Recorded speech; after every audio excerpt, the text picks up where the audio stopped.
देवेंद्र फडणवीसनी माझ्याकडे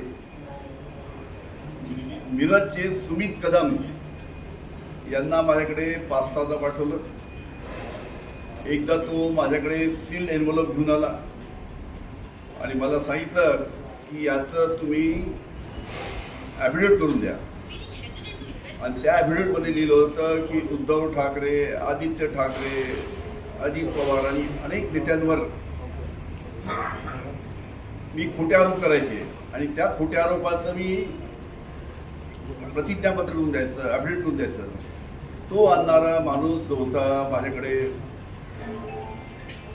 एन्व्हलप घेऊन येणारा देवेंद्र फडणवीसकडे तो माणूस होता सुमित कदम मिरजचे.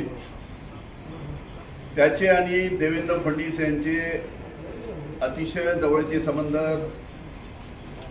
तुम्ही जर सर्च केले तर अनेक वेळा त्यांचे आणि देवेंद्र फडणवीसचे फोटो आपल्याला दिसतील. त्यांचे अतिशय घरगुती संबंध. त्याची मिसेस देवेंद्र फडणवीस यांना राखी बांधताना सुद्धा फोटो आहे. समित कदमची मिसेस देवेंद्र फडणवीस यांना राखी बांधताना. त्याचबरोबर अनेक त्यांचे फोटो आहेत. देवेंद्र फडणवीस यांचे समित कदम हे अतिशय जवळचे. आणि त्यांनीच त्याला, समित कदम हा साधारण कार्यकर्ता, नगरसेवक सुद्धा नाही,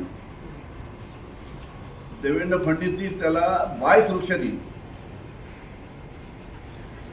आता इतका जवळचा, इतका कोणत्या कामाचा माणूस आहे की त्याला या सरकारने बाय सुरक्षा दिली. हा झाला मुद्दा एक.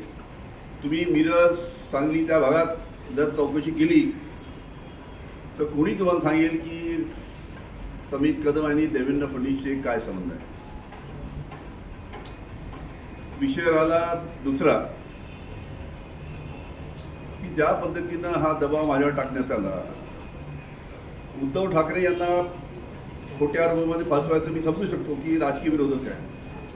पण त्यांच्या मुलाला आदित्य, 3 वर्षापूर्वी अजितदादा विरोधक त्यांचे होते. तर अजितदादा त्यावेळेस मी समजू शकतो त्यांच्या मुलगा पार्थ.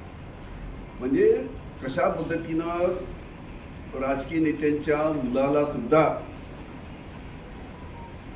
आपल्याला खोट्या आरोपामध्ये अडकवता येईल या पद्धतीचा प्रयत्न 3 वर्षापूर्वी देवेंद्र फडणवीसनी केला.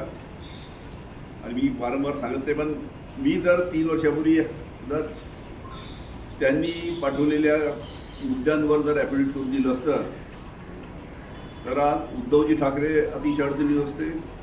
आदित्य ठाकरेला या लोकांनी खोट्या आरोपामध्ये जेलमध्ये टाकलं असतं. अशा पद्धतीनं लहान मुलांना सुद्धा अशा पद्धतीच्या घाणेरड्या राजकारणामध्ये यांनी ओढण्याचा प्रयत्न केला.